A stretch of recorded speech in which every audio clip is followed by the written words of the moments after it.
toi, Seigneur, j'ai mon refuge.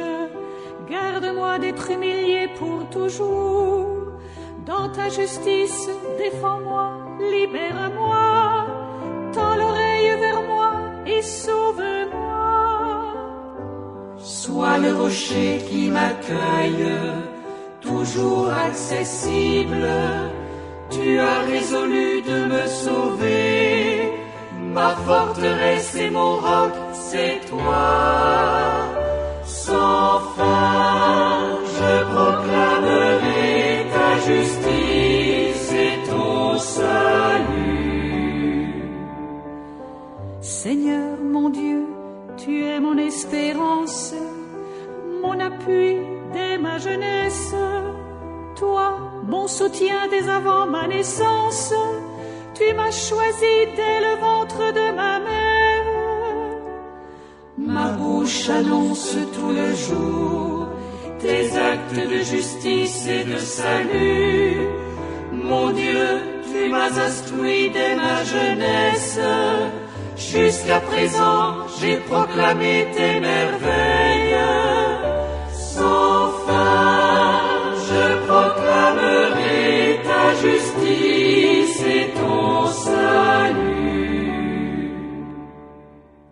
Dimanche 30 janvier 2022, quatrième dimanche du temps ordinaire. Chers frères et sœurs, bon dimanche à tous et à toutes. Je suis le Père Alphonse, salésien de Don Bosco. Nous commençons par le livre de Jérémie, tout au début, le premier chapitre, les versets 4, 5, 17 à 19.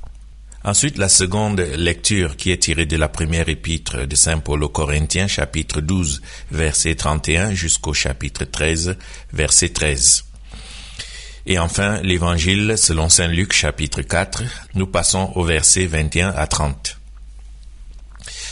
Depuis notre retour au temps ordinaire, nous sommes confrontés à quelque chose qui nous attend ou dont nous avons déjà fait l'inoubliable expérience, à savoir la tension permanente entre la bonne nouvelle et des obstacles qui ont déjà pris le visage de la précarité aux noces de Cana et de la résistance ou même de la persécution à l'aube de la mission de Jésus à Nazareth. Nous sommes donc avertis, si nous écoutons cette voix qui nous commande de proclamer la parole, bref, d'être prophète. Et ce n'est pas que l'Évangile qui nous instruit sur ce point. La première lecture nous situe tout au début du livre d'un prophète dont toute la vie fut un drame. Cependant, saisi par Dieu, Jérémie ne renonça jamais à sa mission. Pour nous, chrétiens et chrétiennes, Jérémie est par son existence, autant que par ses paroles, l'annonciateur du Christ. Le Christ rejeté par ceux et celles qu'il était venu sauver. Le ton du psaume continue sur la même ligne avec une incroyable cohérence. Fatigué, incompris, abandonné, persécuté même. À travers cette sélection de versets au début du psaume 71, c'est un croyant qui se tourne vers Dieu. Malgré l'opposition, il ne cesse pourtant pas d'annoncer son Seigneur et Maître. Finalement, cette supplication nous fait contempler un parcours qui commence, comme le texte lui-même, par un besoin de protection ou de rempart et s'achève par la louange. Rien de plus caractéristique d'une voix engagée, d'une vocation engagée. Venons-en à l'Évangile. Nous sommes encore dans la synagogue de Nazareth où Jésus, pendant la liturgie du sabbat, avait lu la prophétie d'Isaïe, chapitre 61, sur le prophète serviteur de Yahvé, envoyé pour porter la bonne nouvelle aux pauvres, pour proclamer la libération à tous les opprimés, pour annoncer l'année de grâce, l'année de miséricorde du Seigneur. Jésus vient aussi de commenter ces paroles en disant aux gens de Nazareth, présents, que ces paroles s'accomplissent en lui.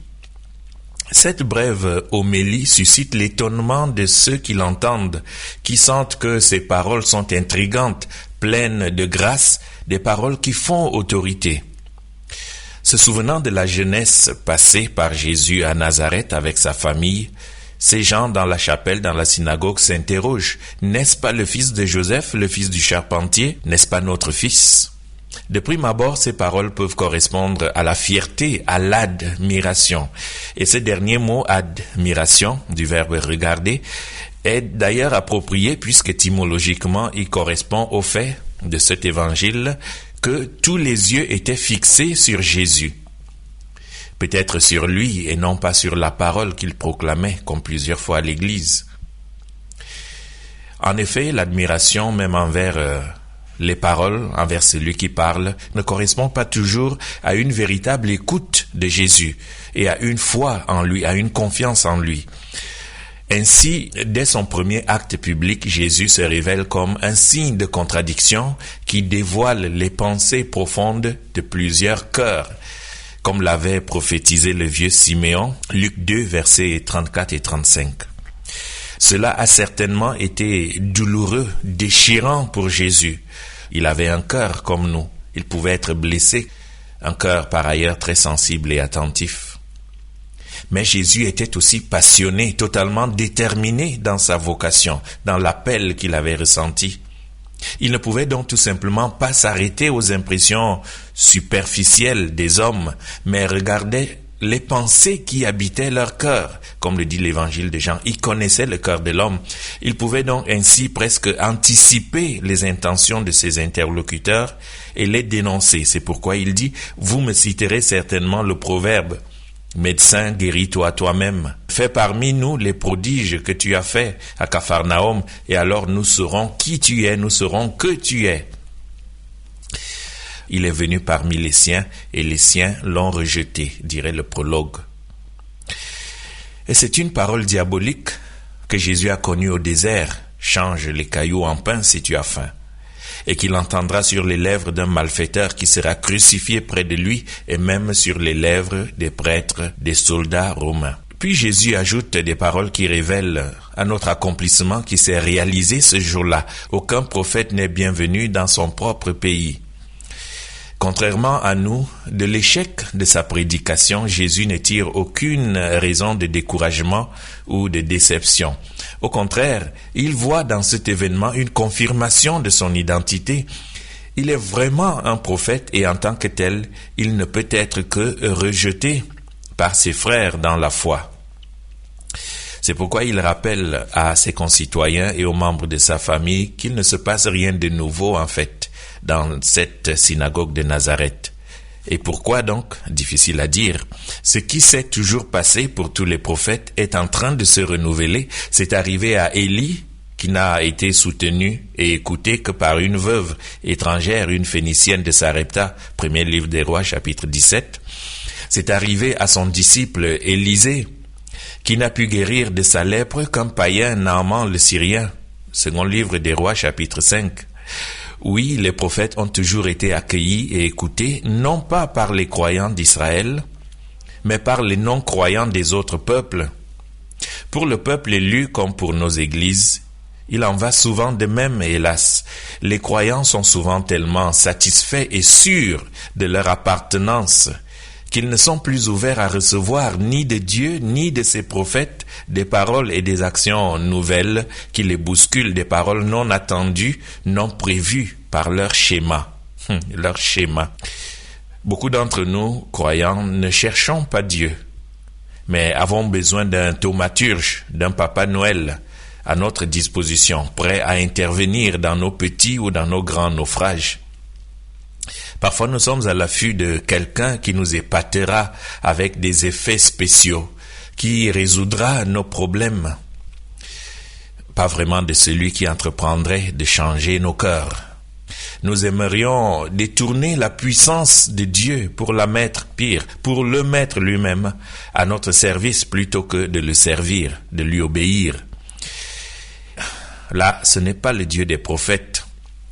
Jésus, qui avait parlé de bonnes nouvelles pour les pauvres, d'une vision profonde pour les aveugles, de liberté, est ramené par ses compatriotes de la mesure du royaume à la petite mesure, la petite enceinte de Nazareth, de l'histoire profonde, l'histoire du salut, à ce qui veut simplement être un épisode ou même une simple série d'épisodes spectaculaires.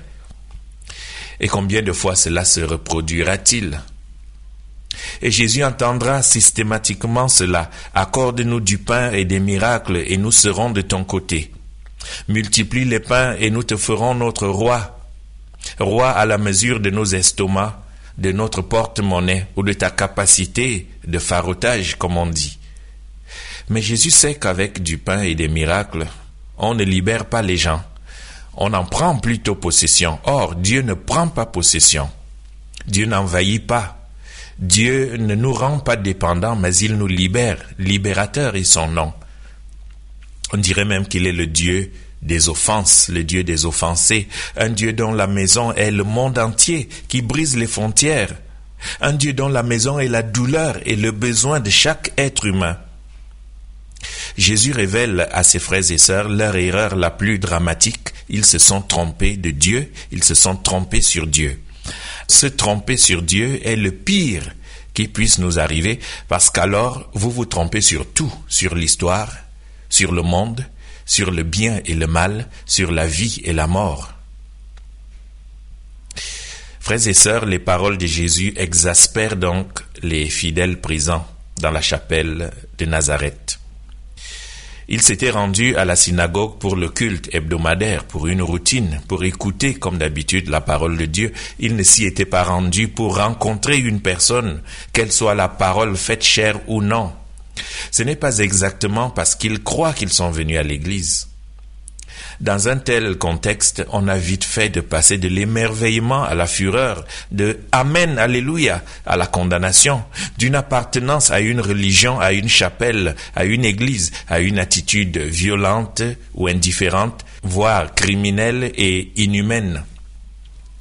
Nazareth passe rapidement de la fierté et de la célébration de ce Fils qui revient entouré de gloire, puissant en parole et en acte, à une sorte de fureur meurtrière. Comme la foule à Jérusalem, quand, au dernier jour, elle passera rapidement de l'enthousiasme « Hosanna, fils de David » à la haine « Crucifie-le ». Face à cette violence collective qui se déchaîne contre lui, Jésus ne réagit pas, mais, dit le texte, passant au milieu d'eux, il allait son chemin. Comme dirait le prophète Ézéchiel, il poursuit son chemin. Ézéchiel, chapitre 2, verset 5, qu'ils écoutent ou qu'ils n'écoutent pas, un prophète est là au milieu d'eux. Frères et sœurs, posons-nous une question avant de terminer par une belle image. Ce qui s'est passé dans l'ancien Israël, c'est ce qui est arrivé à Jésus. C'est ce qui s'est passé et continue de se passer au sein des églises. Les prophètes envoyés par Dieu sont plus écoutés par ceux qui sont à l'extérieur que par leurs propres frères et sœurs. Ils sont plus facilement acceptés par les non-croyants que par les croyants. Ils sont plus facilement acceptés par les pécheurs ouverts que par ceux et celles qui se croient justes et bons. Et nous, frères et sœurs, qui lisons cette page, qui la méditons, sommes-nous prêts à accueillir et à embrasser sans résistance, sans préjugés, les paroles franches et surprenantes de Jésus? Et maintenant, une image, une photographie finale. Comme toujours dans les interventions de Dieu, il y a dans cet évangile soudain une déchirure dans cette histoire, un troublant, un mais. Mais Jésus, passant au milieu d'eux, alla son chemin. Une fin surprenante. Jésus ne fuit pas, il ne se cache pas, il passe au milieu d'eux, ouvrant un sillon comme un semeur, montrant qu'on peut entraver la prophétie, mais pas la bloquer. On ne peut pas arrêter le vent, on ne fait que lui faire perdre du temps. Tu ne peux pas arrêter le vent de Dieu, ni dompter ses prophètes, ses anges, ses soldats. Pardon Seigneur pour nos lâchetés. Nous avons si peur de perdre nos sécurités que nous ne savons pas te reconnaître dans ta parole, dans tes prophètes, les prophètes que tu nous envoies, surtout ceux qui sont nés au milieu de nous. Et nous avons peur de ne pas être reconnus lorsque tu nous demandes de témoigner de ta justice, de ta miséricorde. Enracine-nous dans ton amour, qui enveloppe tout, qui surpasse tout, pour que nous allions là où tu nous conduis, malgré les contradictions, les persécutions, malgré les embûches du chemin.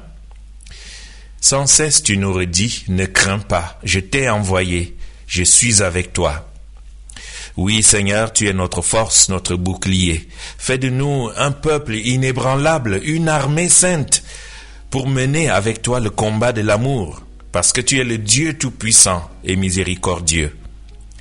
Par la foi, l'espérance et la charité, nous pouvons tout avec toi, selon ta promesse. Amen.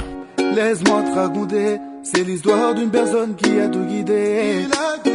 Laisse-moi t'expliquer la manière dont Dieu a tout guidé. En lui c'est vu la grâce de Jésus-Christ telle une blanche parure. Yeah. Les yeux par toi marquer l'histoire. Mais où êtes-vous, soldats, au garde à vous, soldats, et si ce n'est pas nous, soldats, qui donc Jésus a envoyé. Réveillez-vous, soldats, car vient l'époux, soldats, réunissons-nous, soldats, son corps c'est nous, soldats de Yahweh.